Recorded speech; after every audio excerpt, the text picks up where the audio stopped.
So first of all, I would like to welcome you on the behalf of UMT Nutriento Club and UMT Blood Donating Society. So before going on to the topic, I would like to give a brief description of Nutriento Club and Blood Donating Society, and then I would like to welcome our esteemed guest speaker, Ma'am Yumna Chatha. So first of all, about the UMT Nutriento Club, so this club has been putting forth its effort to spread awareness through different workshop, events, health assessment camps, and seminars.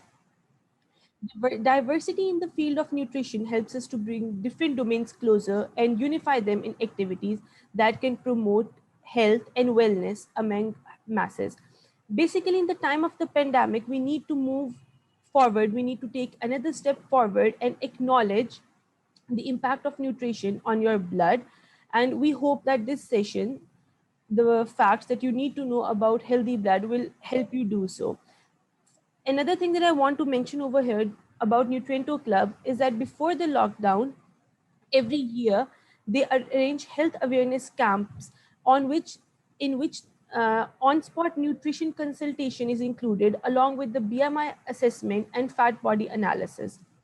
They hold such camps every year on campus, and due to this year, due to the quarantine, they arranged the camp online. Moving forward to the UMT Blood Donating Society, it is associated with creating awareness through different workshops, seminars, holding blood donation camps, and obviously solving cases. The current executive team of the BDS got hold of the management due to COVID 19, so most of the work done by it is online. Getting on with the statistics, almost 46% of the cases were solved by BDS and its members, and almost 10 to 20% of the cases were solved in collaboration with different clubs and NGOs. Mostly right now the things are online, but previously when the things were a bit lenient, BDS conducted an online blood donation and awareness camp with the collaboration of Shaukat Khanum Memorial Hospital. Moreover, currently there are about 100 to 150 members of BDS which help in sharing and solving the cases. BDS also have several collaborations with clubs and multiple NGOs to provide its members a wide spectrum of experiences. Moving forward to the part that you have all been waiting for and the interesting part, obviously, I'm going to be introducing our speaker guest who graciously came here to our webinar to shed some light on the importance of healthy blood. Ma'am Yumna Chatha has been an esteemed member of Behria International Hospital since 2016 as a consultant dietitian. Apart from dealing with patients and assisting them, she is also a YouTuber and a public health speaker, and she has also been a part of many tele health shows on different news channels such as Dunia News, 92 News, Neo News, etc. Recently, she has collaborated with the Honorable Qasim Ali Shah and has started a new venture, a YouTube health channel with the name of QAS Health, where she will be hosting other healthcare practitioners for clearing the misconceptions regarding different health related queries and bring to light the importance of nutrition that need to be taught to the general public. On that note, I would like to invite Ma'am Yumna Chatha to start the webinar. Assalamu alaikum. I hope you are well and you can hear me clearly. Please let me know if the voice is clear. Yes, ma'am. Okay, Yes, thank ma'am. you. ठीक है, I want this session to be a little bit interactive. ठीक है, I don't want anyone to sleep कि बहुत ही boring discussion हो जाए start. ठीक है, इसलिए please try to be as interactive as you can. Question answer session हम इंशाल्लाह end पे करेंगे. ठीक है, तो let's start with the topic formally. We are here today to discuss the healthy blood profile and the major issue that normally occurs every age group. आप बात करें टॉडलर्स लेकर ना, नॉर्मली नहीं होती, इन्फेंट्स में नॉर्मली नहीं पाई जाती deficiencies blood related, nutrition deficiencies toddlerhood से स्टार्ट होती हैं, आपकी वजह चलती हैं. मैंने बहुत पेशेंट्स को देखा है जिनको जस्ट नॉर्मल 2 से 3 टेस्ट करवा के ही they can improve their lifestyle overall. पर वही मसला है कि हमारे यहाँ अवेयरनेस की कमी नहीं है. I just want to know, यहाँ पे सारे न्यूट्रिशनिस्ट हैं so that I know कि मुझे किस लेवल से स्टार्ट करना है. Yes, ma'am. Most of. Majority, ma'am. majority are nutritionists. Okay, that's good. ठीक है. So और sorry किस semester के? Are the senior, junior, beginning level है? Semester? मैम मिक्स ही हैं बच्चे. मिक्स ही हैं. ज़्यादा junior है कि senior है? सीनियर्स हैं. सीनियर ज़्यादा है. Okay, perfect then. अच्छा, I'm sharing the keynote. एक minute. Can you see my screen clearly? Can you Yes, see my ma'am. screen? Oh, okay, thank you. चलें जनाब, हो गया. So we are here to discuss the healthy blood profile. How many of you know the major issues that happen किसी भी तरह का जब एक नॉर्मल एक ह्यूमन बीइंग है उसमें एक ब्लड प्रोफाइल को जब थोड़ा बहुत भी इशू होता है, how many of you guys know कि वो नॉर्मल बेसिक इश्यूज क्या होते हैं जो नॉर्मली डेली बेसिस पे आपको इधर उधर देखने मिलेंगे. बहुत मैं एडवांस इश्यूज की बात नहीं कर रही, ल्यूकीमिया टाइप बात नहीं कर रही, जिस नॉर्मल ब्लड के हेल्थ इश्यूज क्या होते हैं blood related. Can anyone tell me?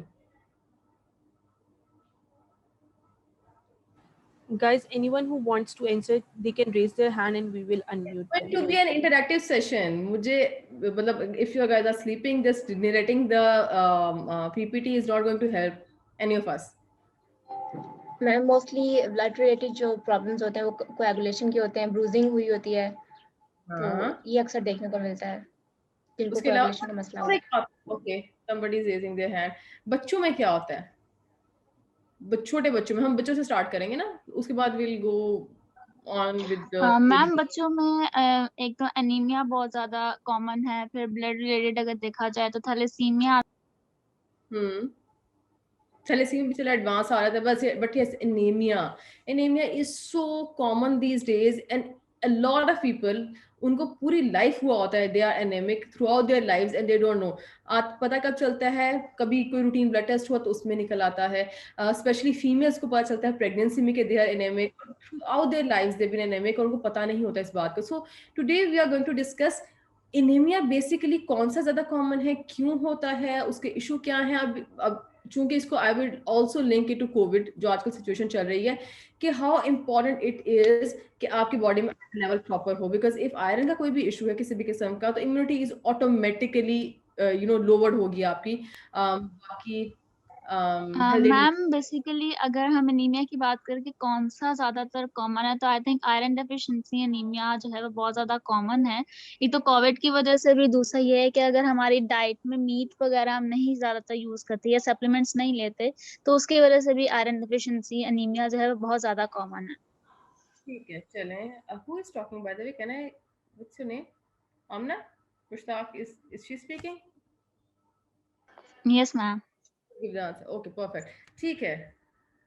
I want others to respond to, by the way.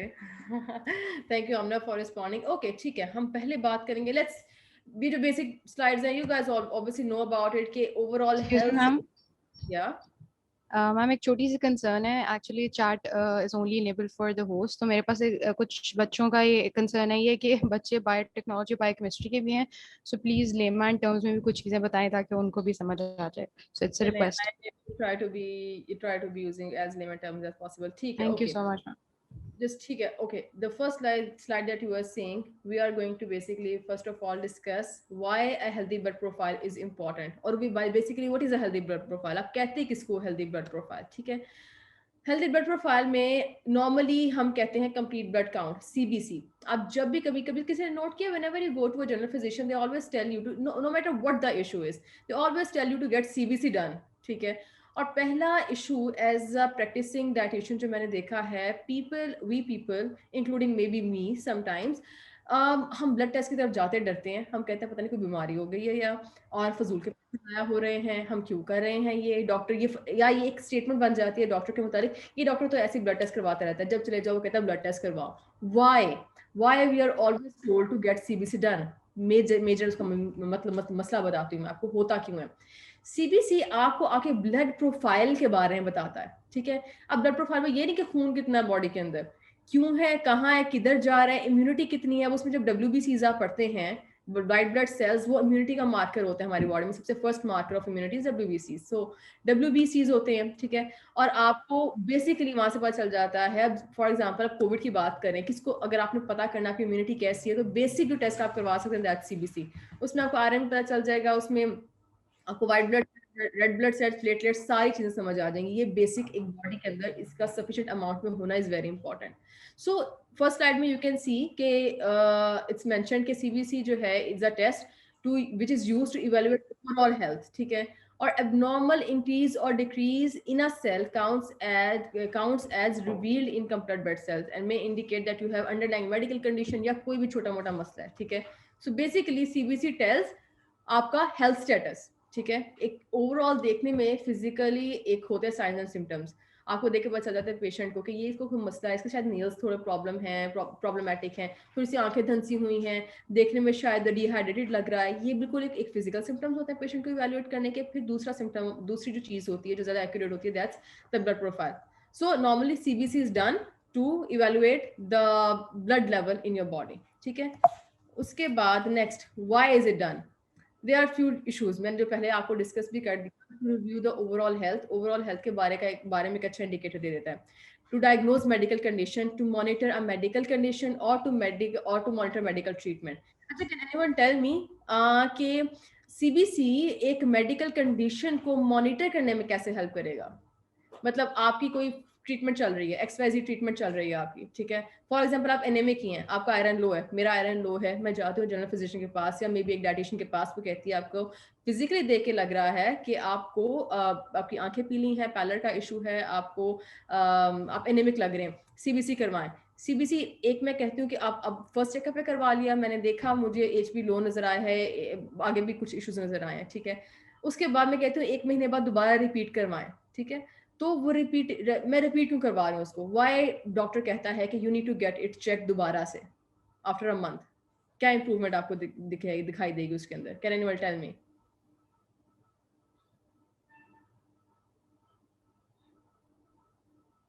Mubashra Akbar, who is a co-host here? Ma'am अब बोलूं? हाँ जी मैम एक्चुअली ना हम लोगों के पास CBC जब हम करवाते तो हमें पता चल जाता है कि हम लोग की इम्प्रूवमेंट हो रही है, डाउनफॉल जा रहा है वहाँ पे हेल्थ का। ये अगर वहाँ पे अगर हम देख लेते हैं ESR को ही देख लेते हैं, ESR इंडिकेट्स लाइक इन्फ्लेमेशन है समवॉट इन द बॉडी, ठीक है, और अगर ESR का थोड़ा सा लेवल ज्यादा है तो हम कह रहे हैं कि हाँ there is someone inflammation in the body, और उसके बाद हम लोग मेडिकेशन कर रहे हैं उसकी, और उसके बाद दोबारा करवा रहे हैं, वो इंक्रीज हो रहा है। इसका मतलब जो हमने मेडिसिन दी है वो अप्रोप्रिएट नहीं थी उस चीज के लिए, कुछ और है बॉडी में somewhat. Perfect answer Mubashra, exactly. CBC या कोई भी और ब्लड प्रोफाइल आपको दोबारा रिपीट करवाने का जब कहा जाता है, पहली बात तो ये लाजमी करवाएं, बिकॉज ये जो सेशन है, it's not only for the nutritionist to understand the issues, it's also for you guys to know कि घर में अगर आपको कोई ऐसा बिहेवियर आपको नजर आ रहा है, because this is very common, blood test ना करवाना is very common in every household, ठीक है, तो आपको ये चीज मेक श्योर करनी है कि नहीं, ऐसे नहीं होता कि आप एनेमिक हैं। सबसे पहली बात एनीमिया में समझने वाले, because we are going to be discussing anaemia here today, basic, क्योंकि मेजर मसले यहीं से शुरू होते हैं और it's very common, trust me. आप जब डाइटिशियंस बन के क्लिनिक से बैठेंगे ना, आपको हर तीसरी खातून एनेमिक नजर आएगी, इट्स दैट कॉमन, बच्चे, छोटे छोटे बच्चे भी। अच्छा, होता ये है, ऐसा नहीं होता कि आपको एनीमिया डायग्नोज हो गया, आप कह रहे हो ओके हो गया डायग्नोज, चलें मेडिसिन लेंगे, we are going to get better.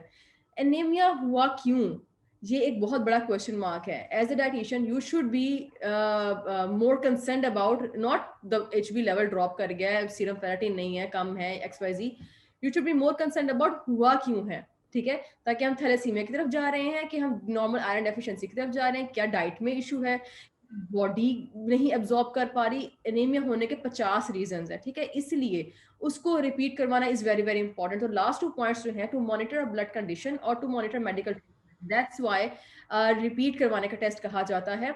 और इवन कितना भी अच्छा आप डाइट ले लो, बिल्कुल उसमें 0.5%, अगर आयरन की बात करें फॉर एग्जांपल, तो आयरन का 1 महीने में 0.5 से 1% इंक्रीज आता है आपकी ब्लड प्रोफाइल में, ठीक है, इससे ज्यादा भी नहीं आता, 1 महीने में बिल्कुल ठीक नहीं होगा। तो yes, this is one of the most important points कि आपको पता होना चाहिए कि जब मैंने ट्रीटमेंट दी है उसके बाद इंक्रीज कितना होना है, कितना इंक्रीज को आपको आगे अच्छा इंक्रीज हो रहा है, ठीक है, एकदम से बिल्कुल महीने में ठीक नहीं हो जाना। इवन डाइट भी अच्छी हो, सप्लीमेंटेशन भी हो, सब कुछ हो, एक स्पेसिफिक लिमिट से ऊपर 1 महीने में वो इंक्रीज नहीं होता, ठीक है, okay.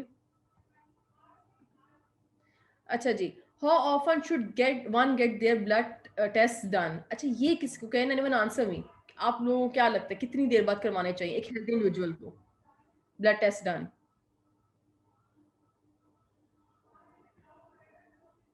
Ji Amna Mushtaq. Ma'am I think after 6 months, हर 6 हाँ मंथ्स के बाद जो है वो आपको एक रूटीन सीबीसी टेस्ट करवाना चाहिए ताकि पता चले कि आपकी हेल्थ में इम्प्रूवमेंट है या डिक्लाइन। ठीक है, यस, 2-4 चीजें, बीइंग न्यूट्रिशनिस्ट आप या हेल्थ केयर प्रोफेशनल्स आपको 3-4 बातों को पता होना चाहिए।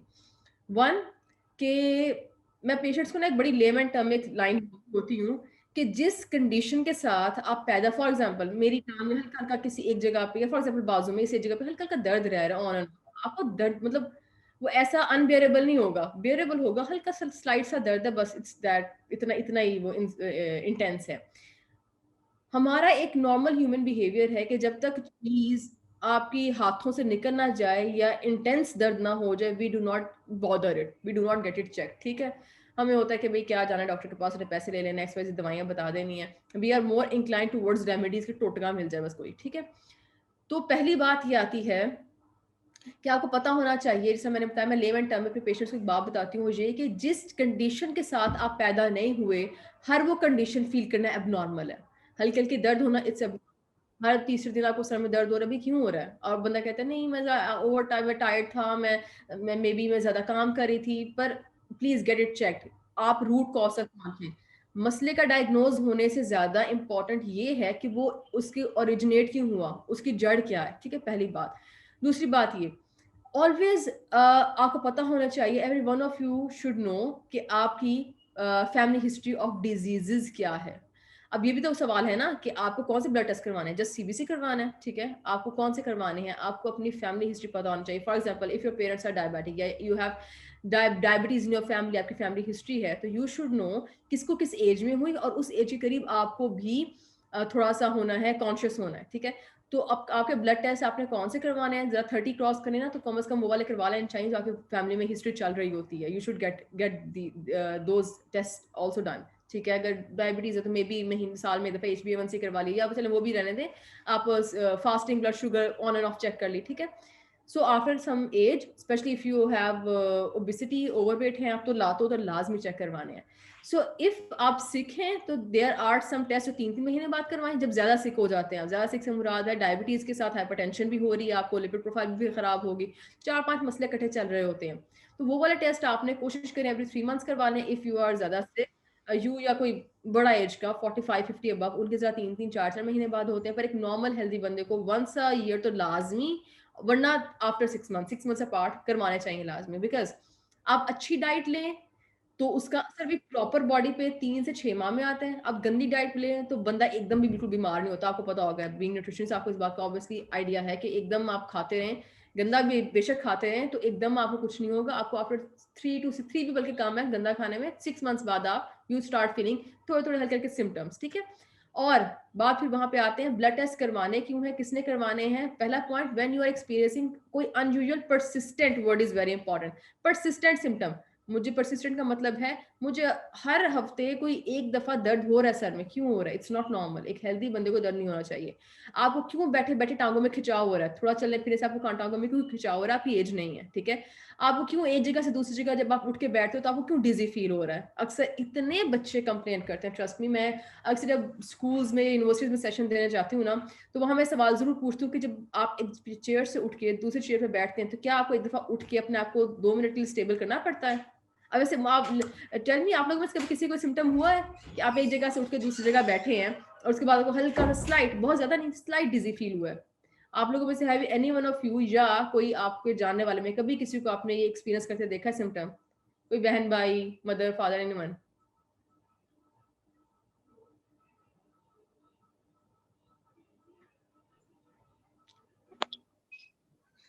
यस मैम, होता है ऐसा। affect my sense. कैसे होता है, क्या क्या, व्हाट डू यू फील, किस तरह से होता है ये? अचानक खड़े होने पे एकदम से जैसे चक्कर आना या कुछ इस तरह की फीलिंग्स काइंड ऑफ। एग्जैक्टली, हम इस चीज को अक्सर ले लेते हैं, हम ओवरवर्क्ड हैं, हम टायर्ड हैं, हमें यूनिवर्सिटी में काम ज़्यादा कर लिया था, नींद नहीं पूरी हुई। भाई नींद पूरी होने से चक्कर नहीं आता। पहली बात, हम अक्सर चीज़ों को ना कहीं पिन कर देते हैं, नींद नहीं पूरी हुई, खाना अच्छा नहीं खाया था, पर खाना कितना भी आप खराब खा लें, बॉडी एकदम से चक्कर खा के नहीं गिरती।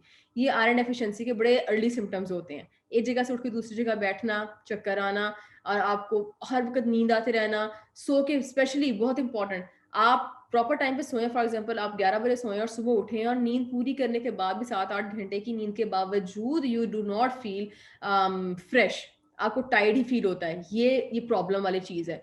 पर कुछ बात मैंने इतना देखा है ना, ये लोगों को इतनी आदत हो गई होती है ऐसा फील करने की, उनको बाद में चीज़ भी फील होना बंद हो जाती है कि हम एक जगह से उठ के दूसरी जगह बैठे और चक्कर आ रहा है, तबीयत खराब हो रही है। सो परसिस्टेंट कोई सिम्टम हो, ये एक it's not a healthy picture. Always ask your patient, जैसे मैं डाइट प्लान बनाने से पहले हमेशा पेशेंट से पूछती हूँ कि tell me about your issues, अपने इश्यूज पहले आप बताओ।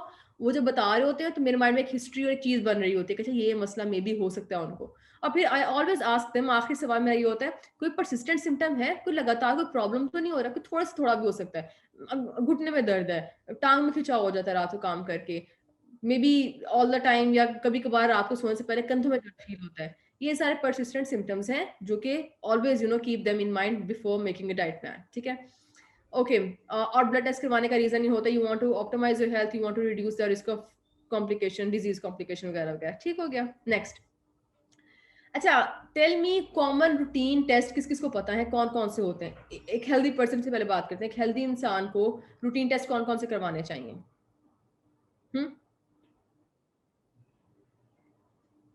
यस मैम, सीबीसी तो फॉर श्योर जो है वो रूटीन में करवाना चाहिए। गुड। मैम और अपने आयरन और विटामिन चेक करवाने चाहिए। ठीक है। एलएफटी किसने बोला?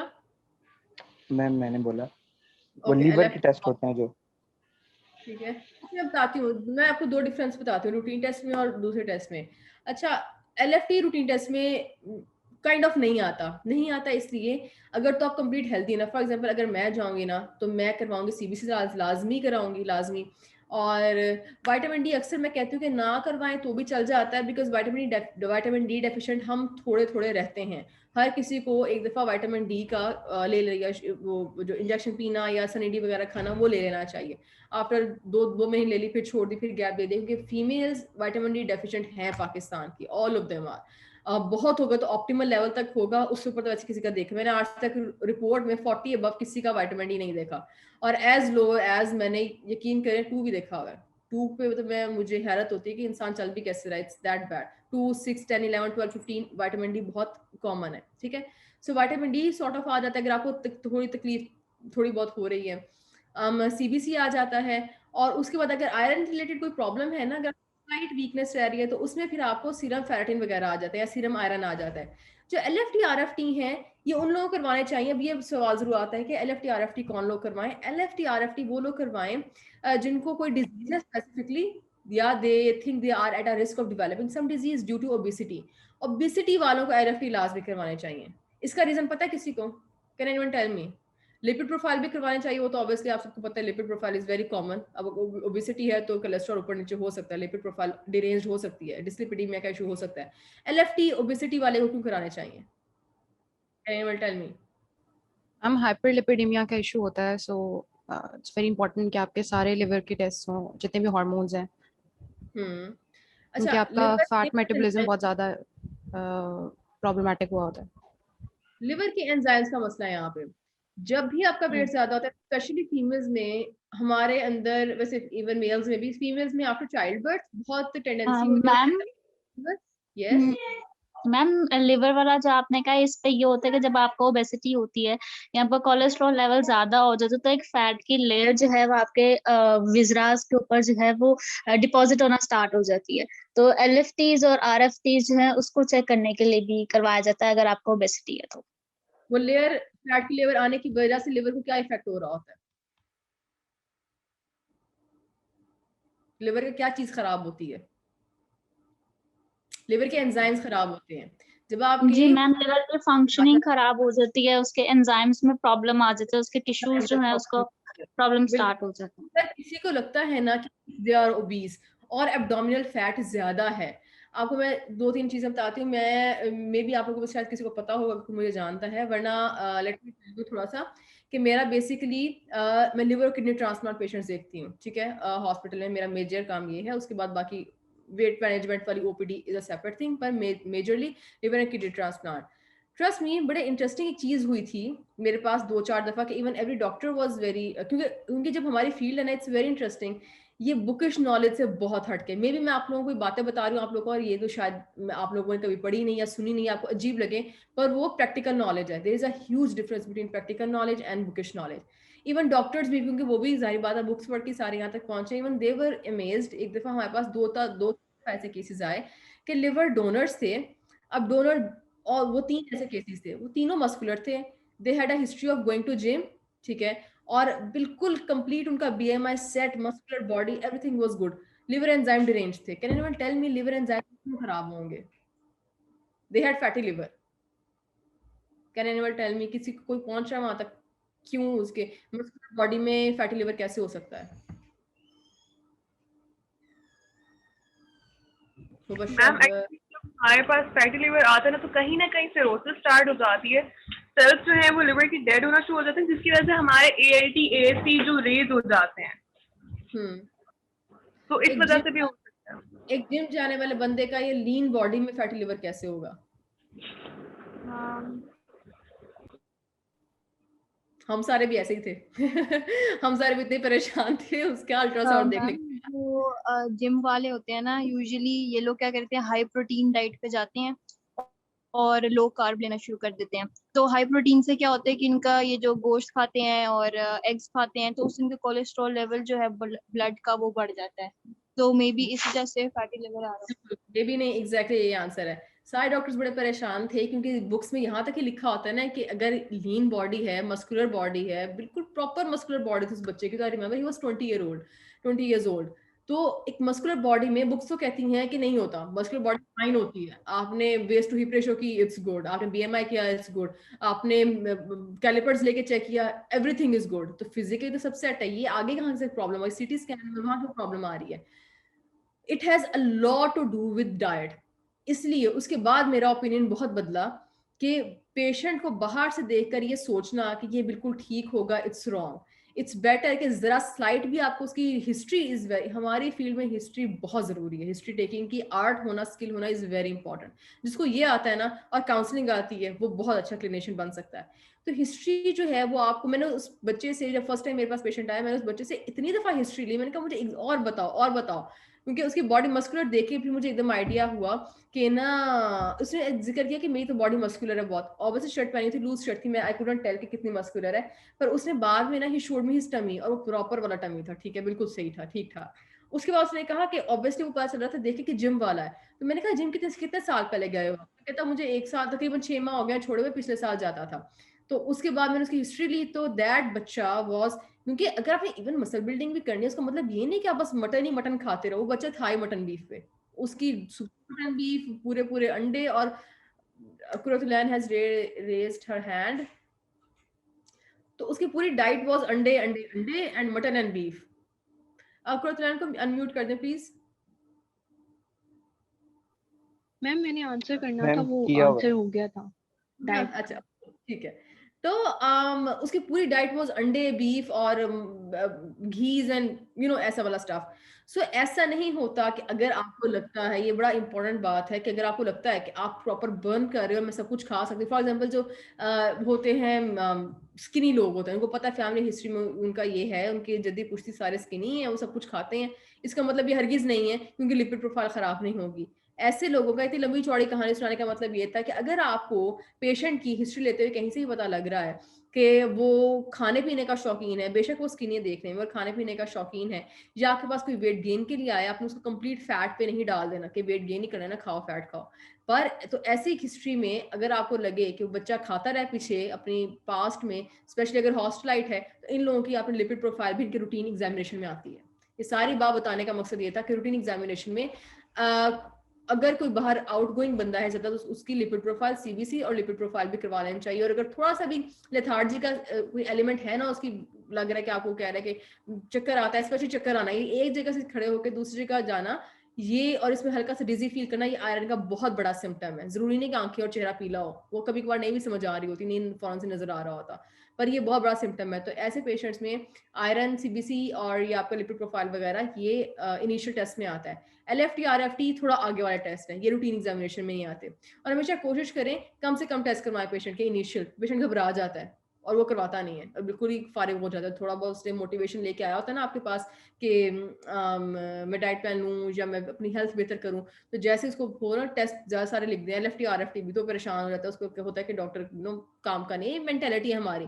सो हमारी फील्ड में it's very important that you should know how to, कि बंदा किस बैकग्राउंड से आया and how to deal with that background. हर बैकग्राउंड इज डिफरेंट। समटाइम्स बड़े अच्छे आपको पता चल रहा होता है कि बिल्कुल अफोर्डिंग पेशेंट है, सब कुछ सेट है, पर उसकी बातें, उसकी मेंटालिटी और हर चीज बता रही होती है। There are people who do not want to spend on their health, ठीक है, तो उनके बेसिक टेस्ट में आपको इतना लंबे चौड़े टेस्ट नहीं करवाना चाहिए। ओके, ठीक है। न्यूट्रिशन डेफिशिएंसीज जो है वो होती क्यों है? बिल्कुल 2-3 पॉइंट्स इसके। Can anyone tell me basic reason क्या बनते हैं न्यूट्रिशन डेफिशिएंसीज होने के?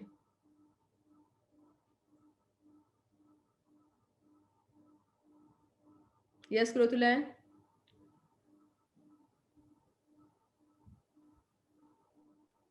मैम एक तो फूड का I'm sorry, I cannot hear you. Intake, दूसरा उसका एब्जॉर्प्शन बहुत मैटर करती है, उसकी बायो इंडिविजुअलिटी, और साथ में वो इंटरेक्शन कैसे कर रहा है फूड के दूसरे कंपोनेंट्स कौन से वो उसके साथ इंटरेक्ट कर रहे हैं, वो भी काफी। जैसे मैम आयरन में फाइटेट्स और ये इनका टेनेंस का काफी रोल होता है, तो आयरन डेफिशिएंसी डेवलप हो जाती है। तो फाइटेट्स और टेनेंस वाले जो कंपोनेंट हैं, फूड हैं ऐसे जो ऐसे कंपोनेंट्स रखते हैं, उनको अवॉइड करना चाहिए during the intake of iron. और विटामिन सी का यूज कर सकते हैं। किसी को पता है फाइटेट्स किस में होते हैं? क्रूसीफेरस वेजिटेबल्स में, जो कैबेज वगैरह। आपको पता है रोटी में भी होते हैं? खैर इसे बाद में आएंगे, that's an also very interesting point. खैर ये आपने पॉइंट जो क्लियर कर लिया, जो मैं सुनना चाहती हूँ, आपने बड़ा अच्छा क्लियर कर दिया। सिर्फ ये नहीं कि बच्चा खा नहीं रहा, XYZ पेशेंट खा नहीं रहा, बंदा खा नहीं रहा, बायो अवेलेबिलिटी, आप चीज ले रहे हैं उसमें है कितना, एब्जॉर्ब कितना हो रहा है। फॉर एग्जांपल पालक अगर आप लेते हैं, आपको पता है पालक कितनी मर्जी आप खा लें, उसका इतना % सिर्फ बॉडी एब्जॉर्ब करती है, ठीक है, और वो भी बहुत रिच सोर्स नहीं है। आयरन आपकी बॉडी तक नहीं पहुंच रही, एब्जॉर्प्शन खून तक पहुंची चीज। मैं हमेशा पेशेंट को कहती हूँ कि फोकस करें कि हजम होगी कि नहीं हुई, वो एक अलग बात है, खून तक क्या पहुंचा है। खून तक समटाइम्स चीजें नहीं पहुंच पाती। इट्स नॉट नेसेसरी कि आप जो खा रहे हो कंप्लीट बॉडी उसको अपना पार्ट बना रही है, जरूरी नहीं है। और मैक्सिमम ऑफ द टाइम जैसे नहीं हो रहा होता, हर किसी को मैदे के कोई ना कोई मसाइल है। स्टमक इश्यूज वालों को न्यूट्रिशन डेफिशिएंसीज होती हैं। बायो अवेलेबिलिटी, आपके फूड की है ही नहीं प्रॉपर, आपको पता ही नहीं है, ठीक है, क्या वो फूड में आपने इंटरनेट से पढ़े फॉर एग्जांपल, उसमें आयरन है कितना है कोई पता ही नहीं है, उसकी बायो अवेलेबिलिटी क्या है पता ही नहीं है, वो एब्जॉर्ब कितने % होता है बॉडी में पता ही नहीं है इस बात का, ठीक है। और समटाइम्स डाइट से ओवरऑल ये चीज ही नहीं होती, खत्म होती है, आपकी डाइट में होता ही नहीं है आयरन। अक्सर मैंने पेशेंट्स को, मदर्स कहती हैं कि मदर्स के मतलब बच्चों को लेके आती हैं, बच्चे आयरन एफिशिएंट होते हैं, और मदर्स हिस्ट्री देती हैं कि, और बहुत दफा ऐसे हुआ है कि मदर्स बता रहे कि ये हमारे घर तो मटन बड़ा फ्रीक्वेंटली बनता है, ये वो। अब बच्चा बता रहा है कि अच्छा हाँ नहीं मटन बनता है, मम्मा ठीक कह रही है, पर मैं तो मसाले से खाना खा लेता हूँ। तो बात तो वहीं पहुंच गई, आपके बॉडी के अंदर तो नहीं गया। somebody is raising her hand. Shazleen Fatma. Ma'am cooking method पे भी डिपेंड करता है। हमारी कुकिंग मेथड जो है वो सही नहीं है। अब पालक को ड्रेन करते हैं सारा बॉईल करके, या जो भी मतलब हमारा भूनना बहुत ज्यादा है, जिस तरह से कुक करना चाहिए हम उस तरह नहीं कुक करते। बिल्कुल, जितना हमारे मेथड, अब देखें हम टमाटर का भी सत्यानाश करते हैं भून भून के, हम प्याज को भी सत्यानाश करते हैं भून भून के। हमारे अच्छा गार्लिक जिंजर की बात करें, इनके इतने अच्छे न्यूट्रिएंट्स हैं। किसी को हाइपरटेंसिव है तो उसको देसी गार्लिक का टुकड़ा ना चबाने को कहा जाता है ब्रेकफास्ट में ना, टुकड़ा साबुत लें, रोटी के नवाले में रख लें और चबा के ले लें, अंदर निगल लें, और इसका हम सत्यानाश करते हैं भून भून के। तो यस, कुकिंग मेथड्स भी बहुत मैटर करते हैं।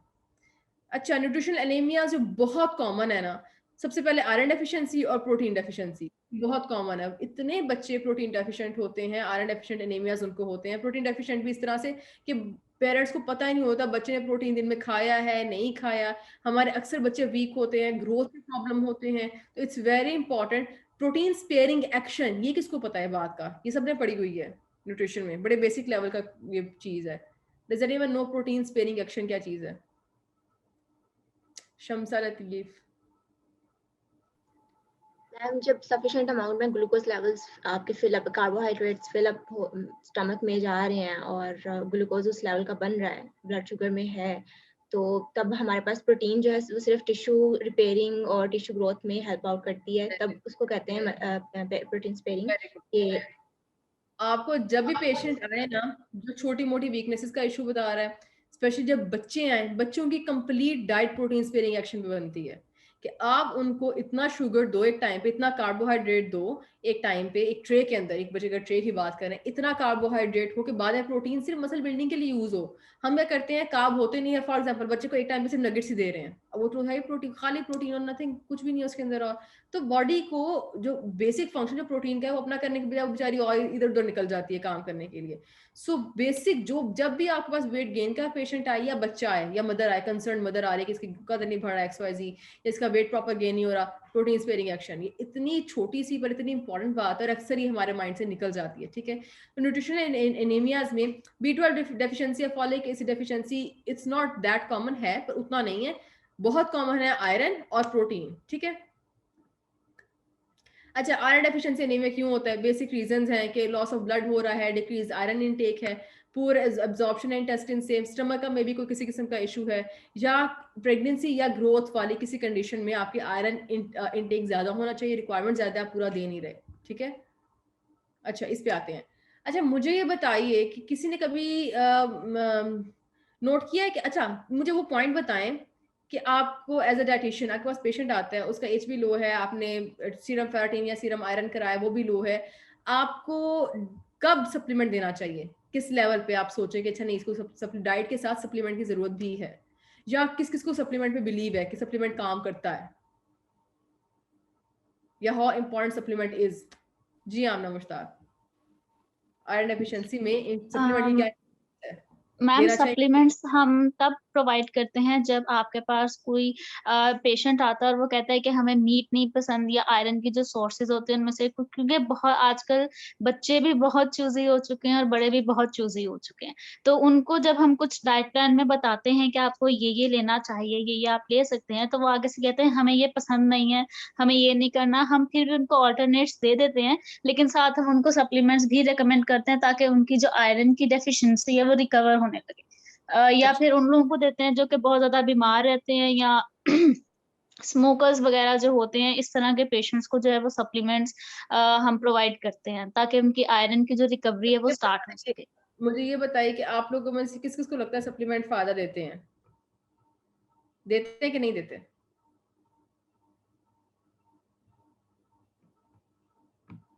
हाँ जी कुरतुलैन,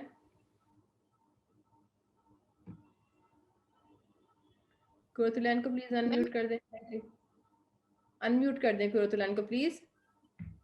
हाँ जी यस मैम, इनिशियली तो हम लोगों को, मुझे ये बिलीव नहीं है कि हम लोग मतलब डायरेक्टली सिर्फ सोलरली या ओनली सप्लीमेंट्स पे रिलाई करें, हम लोग को साथ में फूड्स भी देने चाहिए।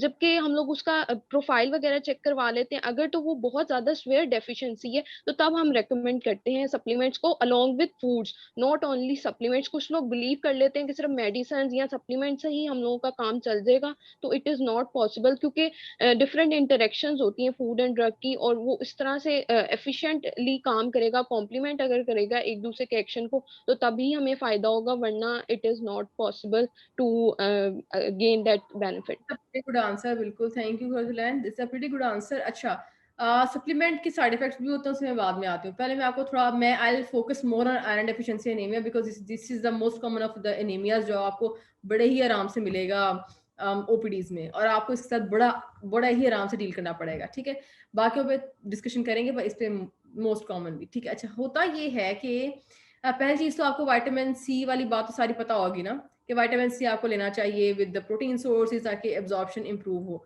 फिर आपने फाइटेट्स की बात की थी, फाइटेट्स और टैनिन्स की बात जब आपने की, तो फाइटेट्स होते हैं खैर से हमारी रोटी में भी। ठीक है, सो पहला पॉइंट जो आपने याद रखना है, आपने जब भी देना है, पहली बात वो आपको हीम और नॉन हीम आयरन का तो पता होगा ना, एनिमल प्रोटीन और प्लांट सोर्सेज से आपको जो आयरन मिलता है। पहली बात ये कि प्लांट सोर्सेज पे ज़्यादा रिलाई मत करें, हमारे कुकिंग मेथड्स बहुत ख़राब हैं। इवन आप पालक भी बनाते हैं तो क्या तरीका आपका पालक बनाने का? कोई तरीका नहीं है आपका, और कितनी भी हो तो आप पालक कितनी खा लेंगे। और थर्ड बात मोस्ट इंपॉर्टेंट जो है मोस्टली, लोग पालक खाना पसंद भी नहीं करते, और अगर पालक बना भी लेंगे तो कितनी बना लेंगे, रोजाना बना लेंगे? नहीं, रोजाना नहीं बनेगी। जब डेफिशिएंसी हो जाती है, आपको एक मेजर आपका मील शुड बी ऑफ आयरन, कम से कम दिन में 2 दफा, सीवियर डेफिशिएंसी में 2 दफा। जी जी मैम आपकी बात कर रही हूँ, सॉरी। एक ये भी बड़ा कॉमन देखा जाता है कि एप्पल मिल्क शेक बहुत ज्यादा पिया जाता है, जबकि एप्पल के अंदर जो आयरन होता है वो दूध की कैल्शियम को लाइक नल कर देता है।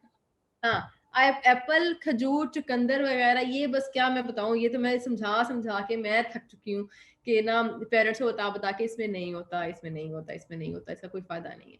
तो पहले आपने पेशेंट का जो कॉन्सेप्ट क्लियर करना है वो ये कि किस किस चीज। अच्छा, एक और बात, पेशेंट से हमेशा खुद पूछा करें पहले कि आपको क्या लगता है आयरन किस चीज में है, ठीक है, आपका आयरन एफिशिएंट है, आप बताएं आयरन किस चीज में है। वो आपको 3-4 बातें बताएगा, वो खजूर से शुरू करेगा और चुकंदर पे एंड करेगा, ठीक है, अपनी डिस्कशन का। तो पहले आपने क्लियर करना है कि नहीं XYZ आंटी इसमें नहीं होता, ठीक है, फिर बच्चे को ये ना दे, इससे कोई फायदा नहीं होना। उसके बाद आप उनको हीम और नॉन हीम सोर्सेज का बताएं। प्लांट सोर्स की जब हम बात कर रहे थे, तो आपको जब आप डेफिशिएंट होते हो ना, तो आपको डेली का RDA तो मिनिमम वो तो कम से कम पूरा करना ही करना होता है, ठीक है। उसके बाद पहले आपने देखना है, क्लियर करने के बाद about the sources, iron level low क्यों हुआ है उस जगह पे। अच्छा, कुछ पेशेंट्स एंड पे थैलेसीमिया निकल आता है उनको। एक दफा ऐसे हुआ है मेरे अब तक के पेशेंट्स में, 1-2 को निकला थैलेसीमिया। वो एक खातून थी, UK की थी मेरी पेशेंट, ऑनलाइन कंसल्टेशन की थी, आई रिमेंबर। और वो मुझे ना अक्सर कंप्लेन करती थी कि मैं थकी रहती हूँ, थकी। उनका वेट अच्छा खासा था, 80 से वो 65 अराउंड पहुंच गई। स्टार्ट में मैंने भी नोट नहीं किया कि मे बी आयरन डेफिशिएंट हो, क्योंकि मुझे समझ नहीं आ रही थी कि इतनी बड़ी खातून को, उनके 3 बच्चे थे ऑलरेडी, तो इतनी बड़ी खातून को अराउंड 40, उनको कैसे नहीं पता कि उनको कोई इशू है ना। तो उनके टेस्ट जब कराए, IgG और IgA वगैरह कराए, तो वो तो खैर से वो थैलेसीमिया का उनको इशू आ गए। ब्लड टेस्ट करवाए, सीरम फेरेटिन, सीरम आयरन, ये वो वगैरह, उनको थैलेसीमिया का इशू भी निकल आया। खैर वो माइनर थी तो इशू इतना नहीं हुआ, पर आपने पहले रूट कॉज तक पहुंचने के मसला है क्यों, ठीक है। तो इसके लिए कुछ टेस्ट होते हैं, वो वैसे फिजिशियन भी बड़े आराम से उनको लिख देता है, वो खुद ही करवा लेते हैं, वरना CBC होता है, सीरम फेरेटिन होता है, सीरम आयरन होता है, इतने में पता चल जाता है पेशेंट को इशू क्या है।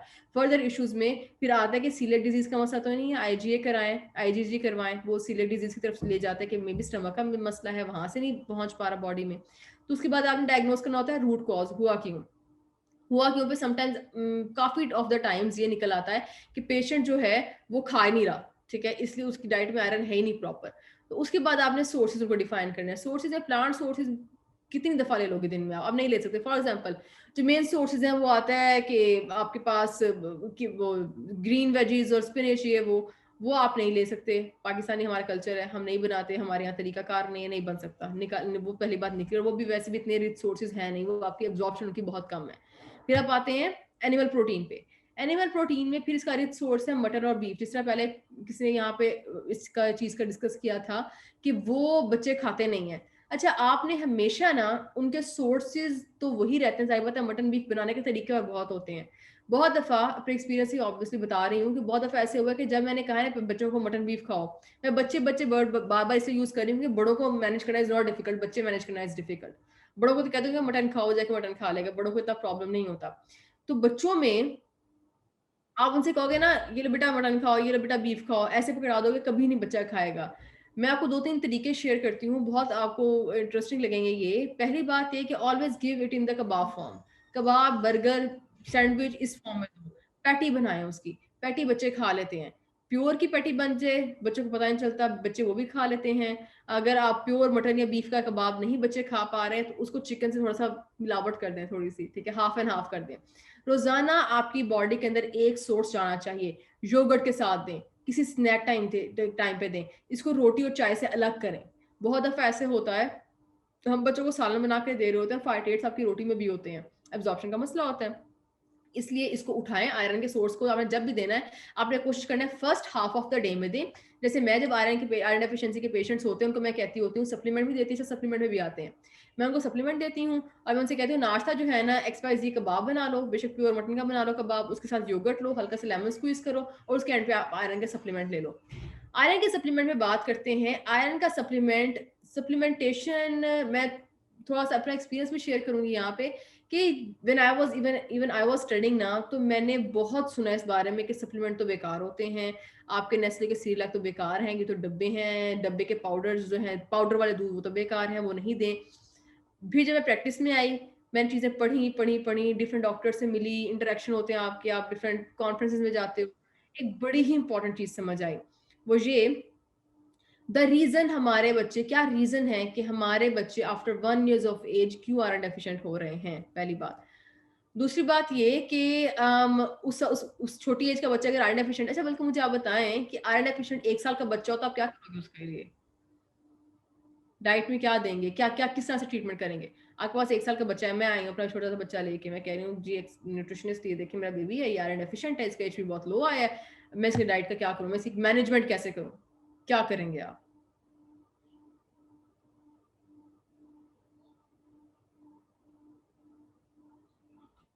हाँ जी क्रोतुलैन, बाकी सारे कहाँ पे हैं? मैम फॉर्मूलाज वगैरह यूज कर सकते हैं। दूसरे हम अर्ली स्टेजेस पे इसको क्योर करने के लिए ये करेंगे कि हम मदर्स की जो ब्रेस्ट फीडिंग है वो उसके थ्रू हो रही है, उसकी फीडिंग जो बच्चे की, तो हम मदर को भी रेकमेंड करेंगे कि वो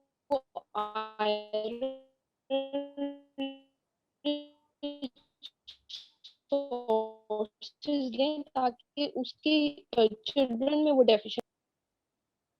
अच्छा यहाँ मैं थोड़ा क्लियर करना चाहूंगी, ये ऐसे नहीं होता कि अगर मदर आयरन रिच फूड ले तो वो आपके मिल्क में आयरन का लेवल इंप्रूव कर दे, ऐसे नहीं होता। अच्छा, जो आपके बच्चे होते हैं ना छोटे, उनमें आपने मदर्स को पहली बात एजुकेट करना होता है अबाउट द डाइट। अच्छा, अगर कोई बच्चा मदर फीड करवा ही नहीं रही, जो कि is very common these days, अगर कोई मदर फीड ही नहीं करवा रही, फीड हो ही नहीं रही, तो फिर आपके पास क्या तरीका होता है? अक्सर हमारे बच्चे आफ्टर 1 year ऑफ एज इसलिए आयरन डेफिशिएंट होते हैं बिकॉज उनको खुला दूध स्टार्ट करवा दिया जाता है।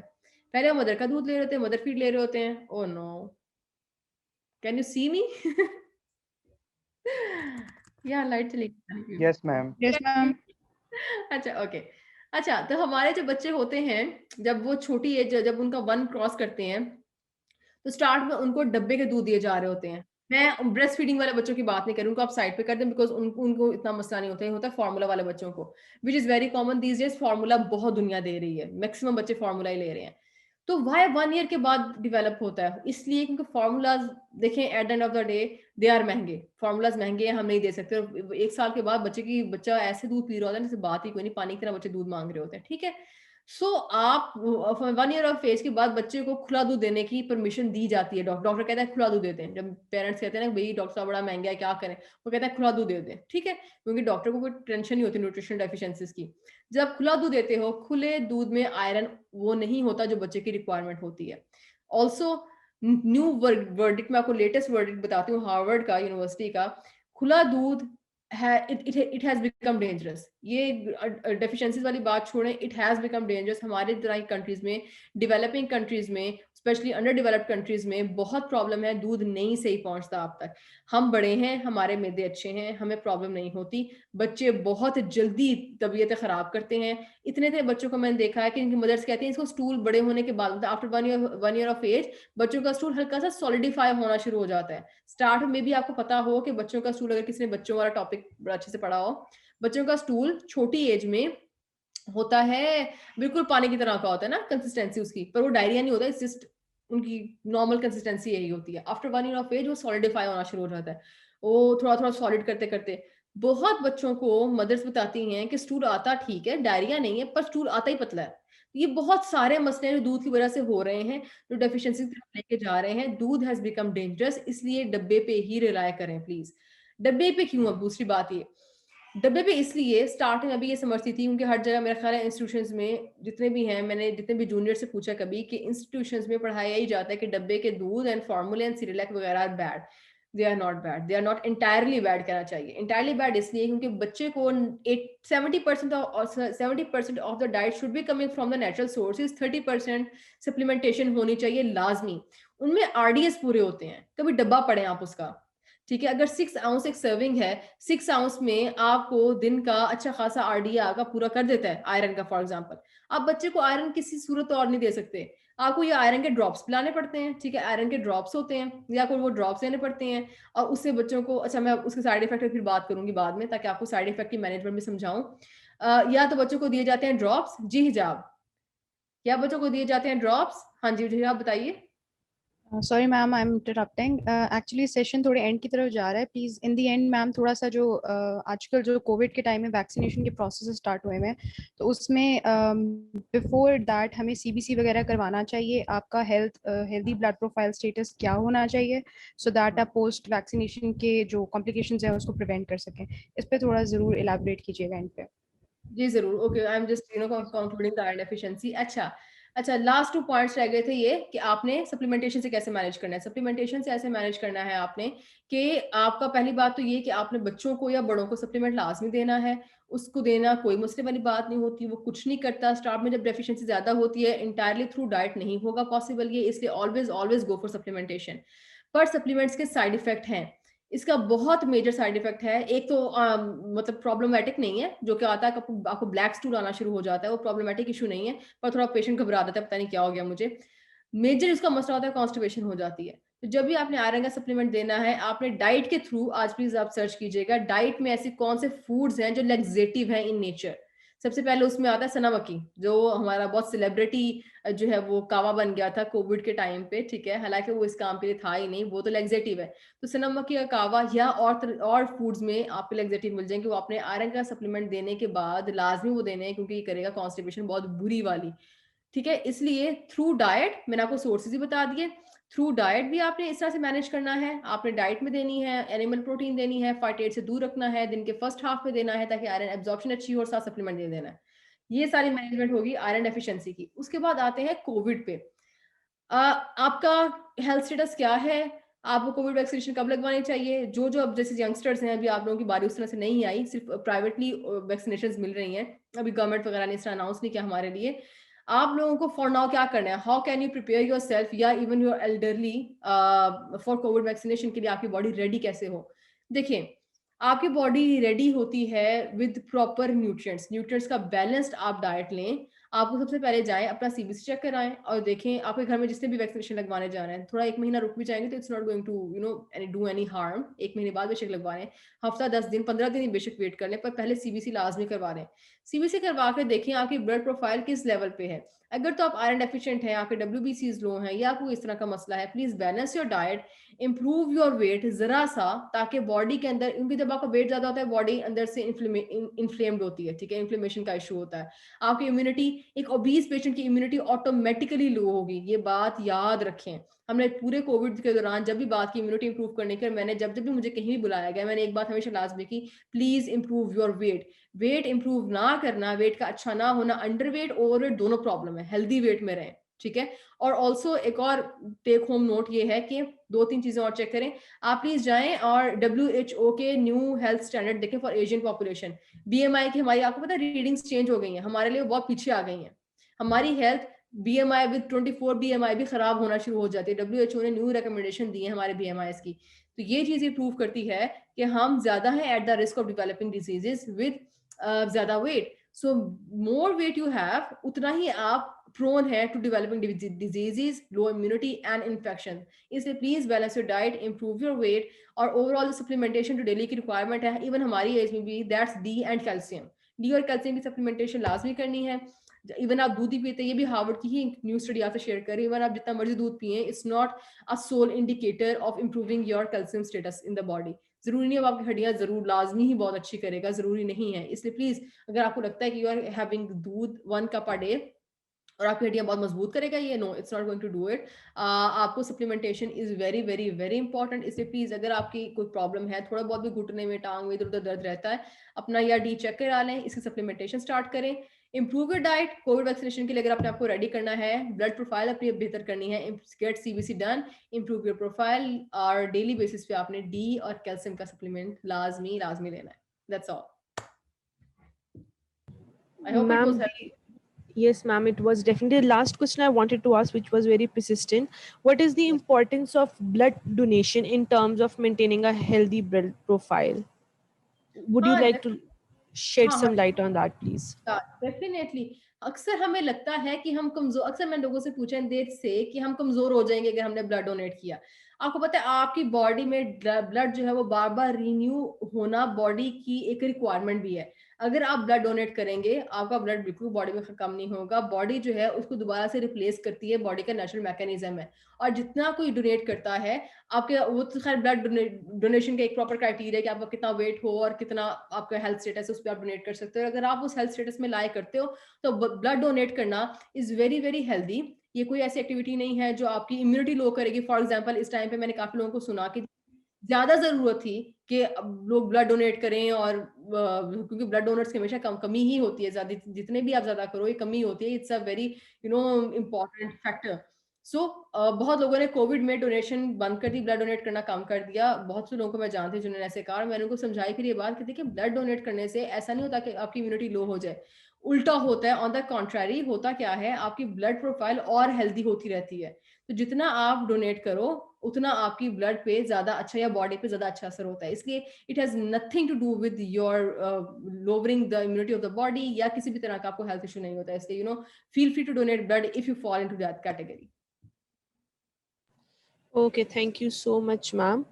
On the concluding note, thank you so much for taking out your time and informing us and basically creating this awareness among us on the note of nutrition and its impacts on blood.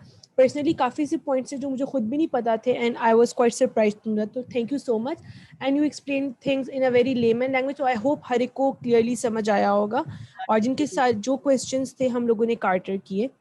So thank you again on the behalf of Nutriento Club and UMT Blood Donating Society. Thank you.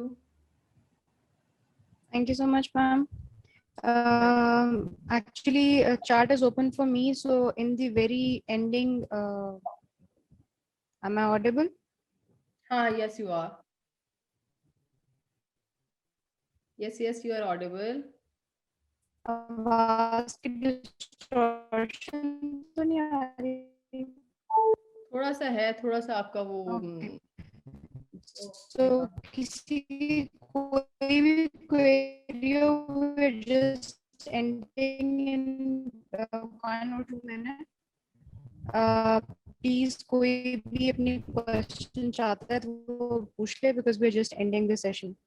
And again, thank you so much for show आ रहा है. Welcome. Any question, please chat box लिख दो. Anyone? If you have a question, feel free to ask.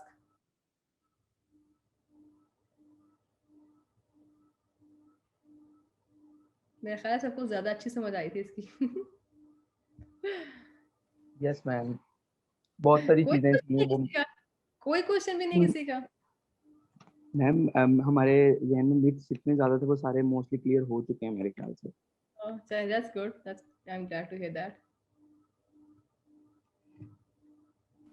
Okay, ma'am, मेरा एक general question था कि what are the things that we should generally avoid in terms of maintaining a healthy blood profile?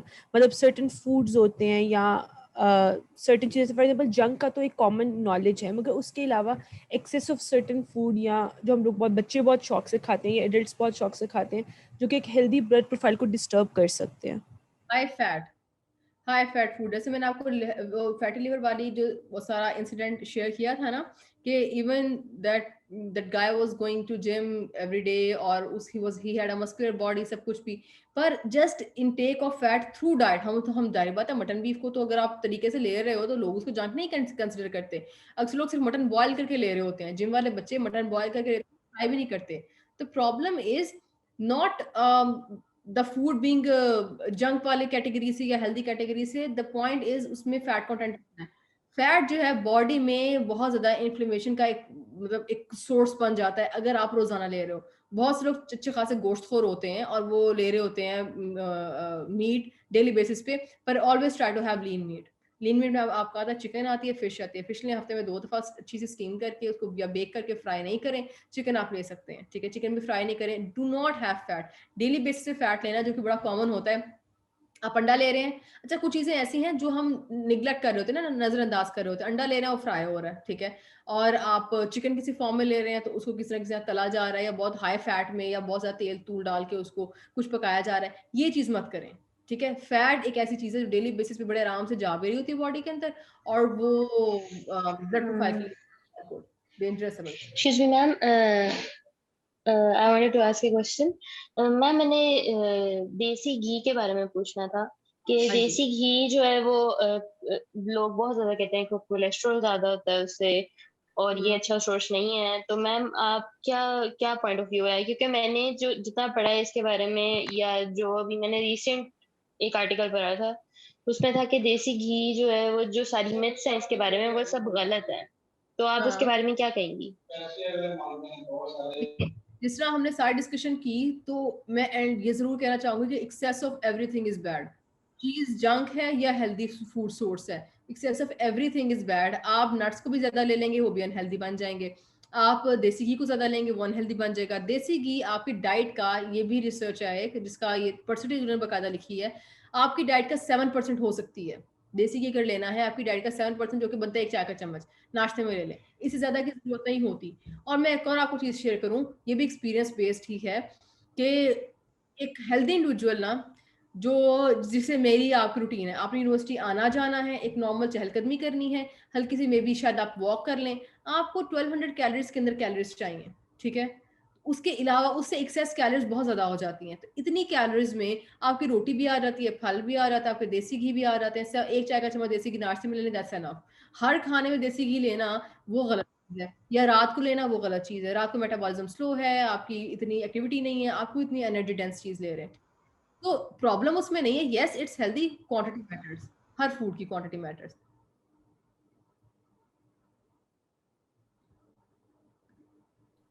Excuse me, ma'am. जी जी। There's a question from Mahanur Khan that suggest any iron supplements in morning, but we can also take coffee and caffeine interferes with absorption. So what should we do? Yes, it's a very major concern कि हमें iron supplements तो लेने होते हैं. What about coffee? Her question is that please suggest any iron supplements in morning, because हमने coffee और caffeine तो definitely लेनी होती है with the breakfast. So इसके लिए क्या करें? या तो timing थोड़ा differ हो, या what should we do? Because iron supplements तो हमने लेने होते हैं after breakfast. अगर तो आपने ना, अगर तो आप कॉफी या चाय लिए बगैर नहीं रह सकते इन ब्रेकफास्ट, तो मिड मॉर्निंग जो 11 o'clock का टाइम है ना, तब सप्लीमेंट लो। और जो सबसे आसान सप्लीमेंट है ना, जिसकी इतने मतलब कॉन्स्टिपेशन जिससे थोड़ी सी कम होती है, वो फीफॉल है। अब फीफॉल में भी दो आती है, एक होती है फीफॉल, एक होती है फीफॉल विट में बाकी मल्टीविटामिन्स भी काफी ज्यादा है, फीफॉल जस्ट आयरन है, ठीक है।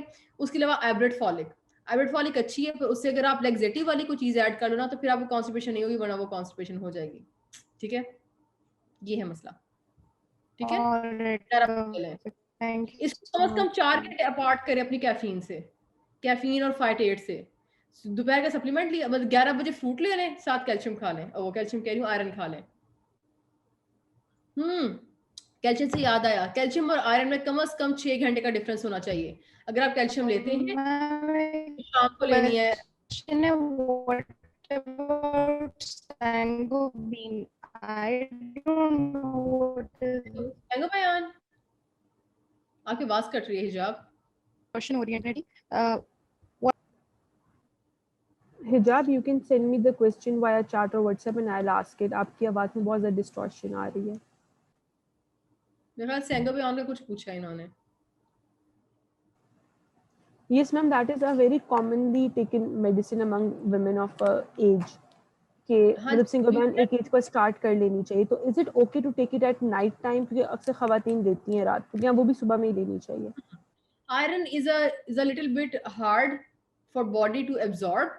तो कोशिश करें, because देखिए, even if you're taking supplement, you cannot guarantee 100% of the absorption, ठीक है। Take it in the morning. Iron should always be taken in the morning. I'm telling this from experience. You won't see this thing written in any book, ठीक है। I'm telling this thing from the experience. Always take iron in the morning. किसी fruit के साथ थोड़ा easy digestion हो जाती है उसकी। और आपका जो है कैल्शियम, क्योंकि अक्सर लोग लेते हैं, वो शाम में ले लें। Calcium is easy for the body to adjust, digestion भी, एब्जॉर्प्शन भी। आयरन को थोड़ा टाइम दें, आयरन दिन में लें। अस्सलाम वालेकुम मैम, मैं गुमना। अस्सलाम। मैम पहले तो मेरा नाम सईद इकबाल सैन है, यूएमटी ब्लड डोनेशन सोसाइटी का प्रेसिडेंट हूँ। सबसे पहले तो आपको थैंक यू बोलना था कि आपने अपना टाइम निकाला इस सेशन के लिए, और हमारे लिए बहुत बेनिफिशियल रहा है कि आपको सुनना। आपने जो गाइड किया वो हमारे लिए बहुत फ़ायदेमंद होगा आगे, अगर हम किसी पेशेंट से मिलते हैं उसको गाइड करने के लिए। मैम मेरे कुछ सवाल ये थे कि फॉर सपोज जैसे कि हम लोग हैं रेगुलर डोनर्स, जो हम रेगुलर ब्लड डोनेट करके आते हैं, जाहिर बात है आपको पता है आफ्टर डोनेशन ब्लड डोनेटिंग हमें थोड़ी सी माइल्ड सिकनेस महसूस होती है क्योंकि हम सब ब्लड डोनेट करके आते हैं। तो ऐसी कौन सी डाइट हमें इनटेक करनी चाहिए जिससे हम लोग रेगुलर ट्रेन, क्योंकि बहुत से लड़के बहुत से जो डोनर्स होते हैं जो ये चीज फेस करते हैं ना, तो आगे इससे कंटिन्यू नहीं करते, ताकि हम भी अवेयरनेस करें। That's a really good question. That's a really really good question. पहली बात, ब्लड डोनेट करने से पहले क्या लेना है, फिर बाद में क्या लेना है आपने। ब्लड डोनेट करने से एटलीस्ट हफ्ता पहले आपने प्रोटीन सोर्स लाजमी लेना है, आयरन सोर्स आपकी डाइट में थोड़ा लाजमी होना चाहिए, हाइड्रेशन बहुत अच्छी होनी चाहिए, ठीक है। हाइड्रेशन का मतलब है 3 लीटर पानी। हमारे यहाँ गर्मियाँ आ गई हैं, फॉर एग्जाम्पल गर्मी की बात करें, 3 लीटर पानी कहीं नहीं गया। 3 litres of water daily, iron का कोई ना कोई सप्लीमेंट ले रहे हो आप, सोर्स ले रहे हो कुछ ना कुछ, और ओवरऑल प्रोटीन इनटेक, ये 3 चीजें आपने पहले भी करनी है, फौरन से बाद में भी करनी है, ठीक है। इसीलिए जूस दिए जाते हैं। एक्चुअली जूस में ये नहीं होता कि फल एकदम से कुछ बेहतर कर देगा, फल एकदम जाके आपका शुगर लेवल थोड़ा सा रेस करता है, दैट्स व्हाई जूस दिए जाते हैं, ठीक है। इवन आप ग्लूकोज का पाउडर भी पानी में घोल के पी लेंगे, वो भी इक्वल गुड ही होगा, ठीक है, क्योंकि अक्सर लोग डब्बे के जूस लेते हैं। तो आप ये करें कि आपने ब्लड डोनेट करने से पहले भी और उस दिन भी हाइड्रेशन आपकी बहुत अच्छी होनी चाहिए। ब्लड डोनेट करने से पहले कम से कम आपने अच्छा खासा पानी रात में पिया हो, 3 लीटर पिया हो, मे भी आप रात में जा रहे हैं तो दिन में 3 लीटर पानी पिया हो, और फौरन वापस आते साथ फ्लूइड इनटेक इंप्रूव करें। डेली आयरन का सप्लीमेंट भी लें, प्रोटीन ओवरऑल इनटेक इंप्रूव करें, और प्रोटीन के अंदर आयरन वाला सोर्स लाजमी लें। ये 3 चीजें आपने पहले भी करनी है, बाद में भी करनी है, आप 2 दिन में ठीक हो जाएंगे, कुछ भी नहीं होगा। अक्सर लोग, पता है क्या होता है, पानी हमारी बॉडी के अंदर, जब आपका पानी कम हो जाता है ना किसी भी तरह से, या फ्लूइड कम होता है, तो बॉडी बहुत डिस्टर्ब होती है। ओवरऑल पानी भी इनटेक इंप्रूव आप कर लेंगे ना, तो भी आप you know start feeling better. सिर्फ 1 हफ्ते की बात है, आयरन ले लेंगे ठीक हो जाएगा। Okay, ma'am. Ma'am, again, on the ending note, thank you so much for answering all the questions, because I know some questions can be really persistent. So thank you for being patient, for using the layman language. And thank you so much. On that note, we would like to end the session. And that's all. Thank you. Thank you so much, ma'am, from the UMT Nutrento team. It was really pleasure to have you. Every bit of the session was a lot of things. मेरी दिमाग में बहुत सी ऐसी चीजें थी जो, because हम लोग बुक रीडिंग और उस चीज़ों को इतना ज़्यादा वो समझते हैं ना, कि बचपन से शायद वो रट्टा वाला सिस्टम है, लकीर के फकीर होते हैं, तो we think that this is something that is true, but again practical knowledge जो है वो बहुत ज़्यादा impact करता है। आपका practical experience है, you let us know about a lot of things. Thank you so much for that and having us and giving this opportunity. Thank you, welcome. Thank you for having me. Thank you, ma'am. From the behalf of various UMT, and हम चाहेंगे कि आगे in future अभी हमें आपको जरूरत पड़े तो हम आपको रीच करें रिगार्डिंग मल्टीपल सेशंस, क्योंकि सारी बातें नॉलेज जितनी हो कम है। तो आपने टाइम निकाला हमारे लिए बहुत था, अगर फ्यूचर के बाद टाइम हो तो जरूर निकालिएगा हमारे लिए फिर से। Thank you so much. जरूर।